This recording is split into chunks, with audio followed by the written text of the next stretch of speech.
Surgeons stand, sensitive souls abstain.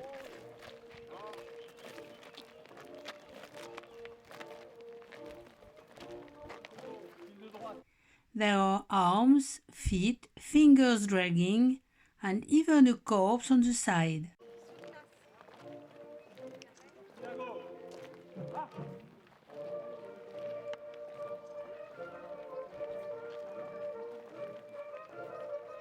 The absolute horror, but it is only cinema. In reality, a surgeon in the army of the time of Napoleon had to have been trained for 3 years.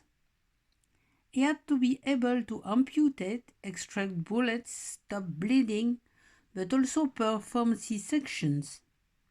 The canteens followed the armies alongside the soldiers for years.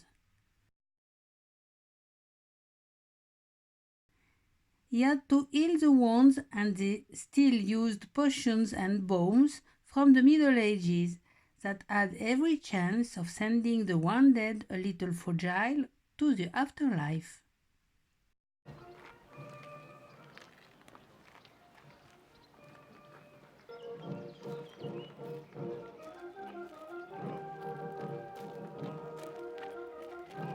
With the empire, from the beginning of the Egyptian campaign, the wounded began to be sorted.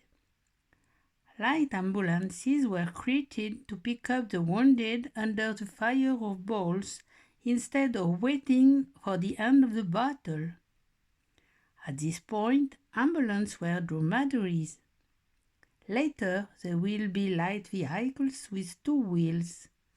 And another novelty, they also began to pick up and heal the wounded enemies.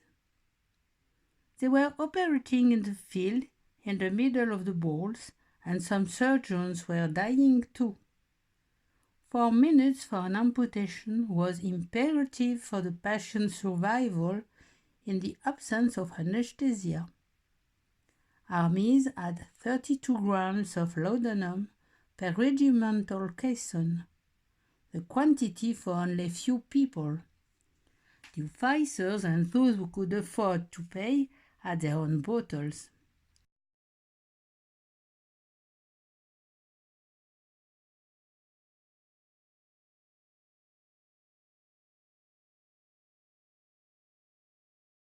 The survival rate for deep shell amputations or extractions was about 30%.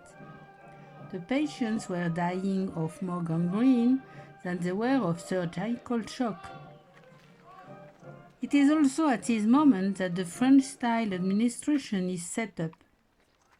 On pre-printed sheets, an entry form is completed for each casualty, with the description of the injuries and the care received, and a report card after recovery, possibly with a certificate of invalidity. The surgeon's tools. The retractor of flesh was essential for amputations. A saw, a ball puller, that is no more and no less than a corkscrew, and if the bullet is not too deep, the surgeon will pick it up with his finger. The surgeon was cutting off the wounded man's circulation with a tourniquet. With a knife, he cut into the muscle, then inserted the retractor's jaws onto the bone.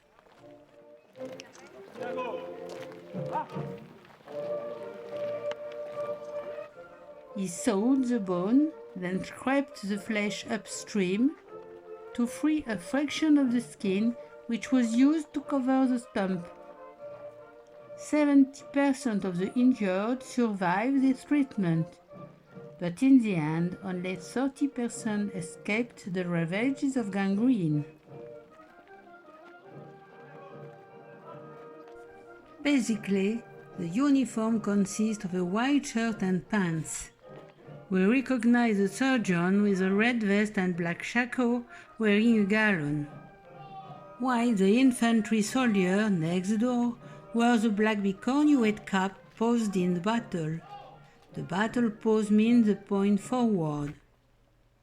Soldiers' menu: a lot of bread and 360 grams of onion per day, with a little meat to complete.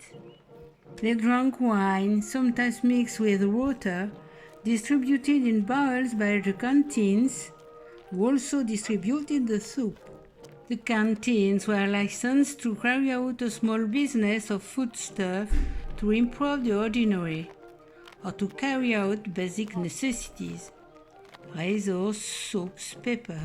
But they had to give the brandy, they couldn't sell it, they couldn't mix it with water, or they could be banished from the regiment.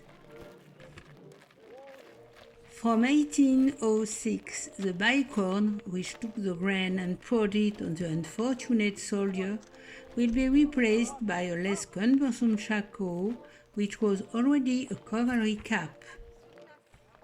The advantage of the bicorn was to protect the eyes from the sun when they handled the rifle, and to train the young recruits to handle the rifle. The point forced the apprentice soldier to make more extensive movements, more spectacular. The men of duty wore a coat, sao, a kind of ample and dark vest to protect the shirt. On top of the shirt, a dark-cloth jacket suit. The color of the collar and military epaulets made it possible to identify the companies. The flyers had a yellow collar and green epaulets. Their jibern or bandolier was decorated with a hunting horn. The grenadiers had red necks and epaulets. Their gibern was decorated with a grenade. The voltigeurs were chosen among the small, rugged, strong and fast men. They ran a lot by firing to harass the enemy. When the battle became too intense, the riders would come in and catch the volters, who had to jump on their back to fly quickly, hence their name. The grenadiers were great, powerful fellows, cut for close combat. The classical infantry, the companies of the center, possessed neither colors nor blazons nor sabres. The uniform of warrant officer commander. This officer was the aide de camp of the senior officers, generals and marshals. He served as provost and could direct the imperial police. Those who carried the needle, as here, could belong to the imperial guard. The white feather on the bicorn was removed in 1812. On his feet the soldier wore black shoes and white gaiters in summer, black gaiters in winter. He walked 10 leagues a day, about 40 kilometers, with the barda and the guns. During the campaigns, hygiene care was infrequent. The washing of the bodies and uniforms was left to chance in the village wash houses and rivers. If he had to cross a river with fords, he had to place the bandolier on his head under the shako, raise the gun at the end of his arms, and go through all dressed up. There was no time to undress, no time to tuck back the 72 uniform buttons. Soldiers were drying while walking.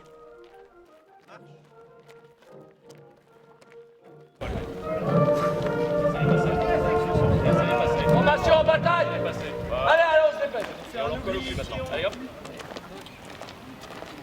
Le guide est à droite! Par le flanc droit, à droite! Gauche! Parti à droite, marche!